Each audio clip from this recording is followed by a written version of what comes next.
Alexander the Great Volkanovski will be taking on Illia El Matador Topuria tonight at UFC 298. I'm really pumped for this fight, guys. Let's talk about it. Volkanovski, 5'6", Illia Topuria, 5'7". However, Volk has a 71.5-inch reach advantage over Illia Topuria's 69-inch reach advantage. So they pretty much cancel each other out on their respective advantages. Been thinking about this fight a lot lately, and I can definitely see the arguments that people are making about Topuria possibly being the victor in the fight, being able to finish Volk. A lot of people are saying that Topuria is going to finish Volk. And I can definitely understand why. Guy has crazy power, really good boxing, creates good angles, is able to slip punches and counter really well and make guys pay for missing. Constant pressure that can wear guys out too, gets people up against the cage.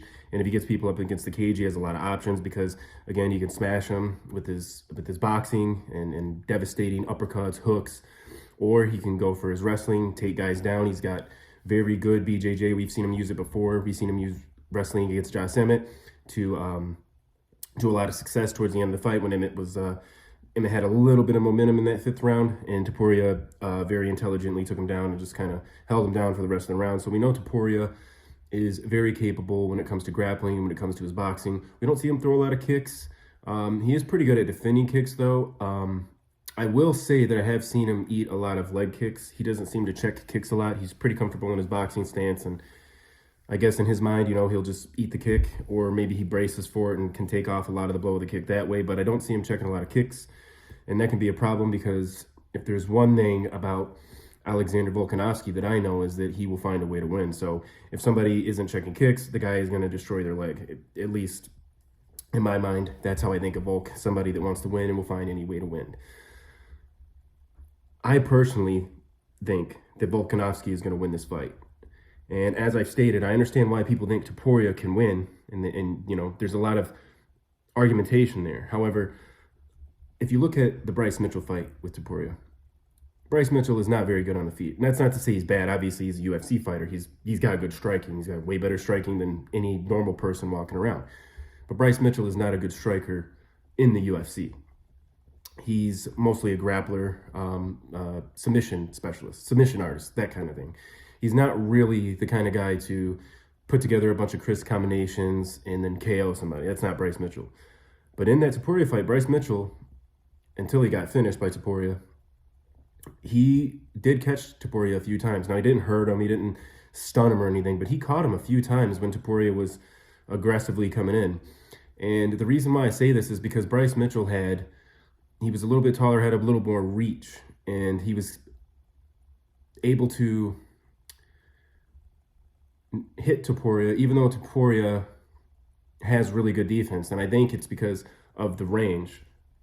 Topuria fights very in close, and he has to keep constant pressure and stay close to guys in order to hit him. So if guys are able to establish a jab or establish range, they can land on him. Even Jai Herbert was able to land on him. So the fact that Bryce Mitchell was able to land on Topuria shows me that Volkanovski for sure can land on Topuria despite being a little bit shorter, because Volkanovski is very good at distance management against taller fighters and against shorter fighters. He's just really good at that. And because Bryce Mitchell was able to hit him, I think that Volkanovski is going to be able to hit him. It's just a no-brainer for me. And if Volkanovski is able to hit Topuria and keep up with the boxing, then I don't really think there's an avenue that Topuria is going to be able to dominate Volkanovski. If Topuria grabs Volkanovski, it's not going to be like he's just going to be able to use his jiu-jitsu and submit Volkanovski. Volkanovski has been training with Craig Jones pretty much every camp since the first Makhachev fight, I believe.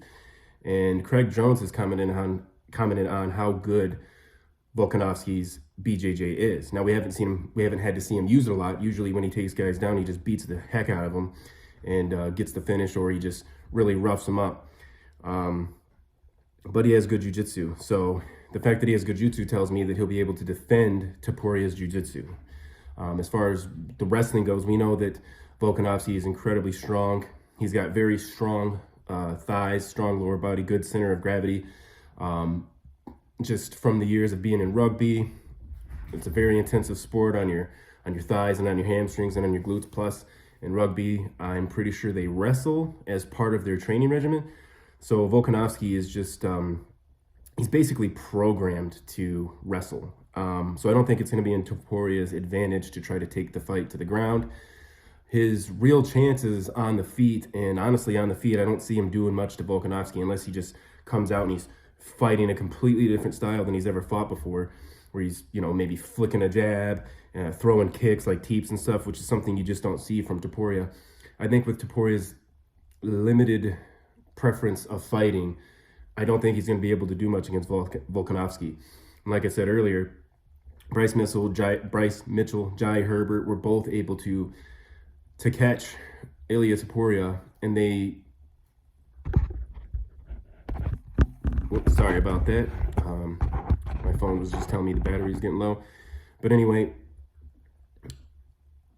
I do see Volk being able to get shots off. Now, I know that Josh Emmett wasn't able to hit Topuria out. However, Josh Emmett doesn't throw a lot of different kinds of punches. He's predominantly a straight puncher.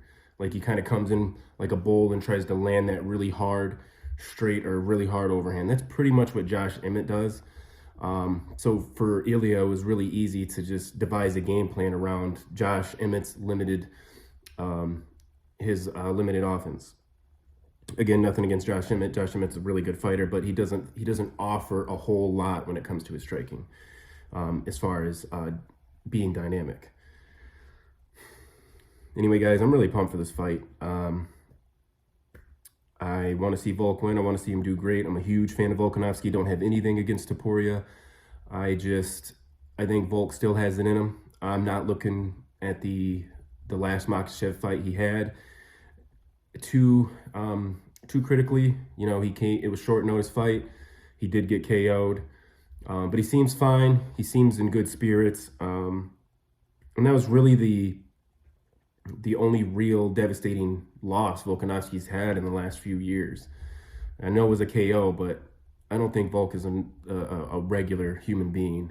And I do think he will win this fight. I think Volkanovski wins this fight. I think he will finish Illia Topuria. I want to say the third round.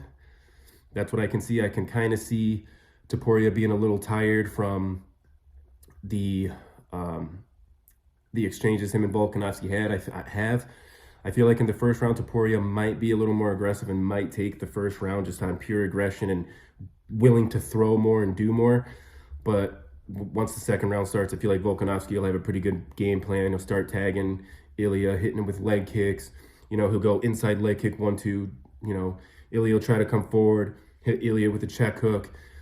Ilia's going to try to shoot for a takedown out of frustration. Volkanovski's going to stuff the takedown, reverse it, get on top of Illia Topuria, and finish him with ground and pound. That's how I see the fight.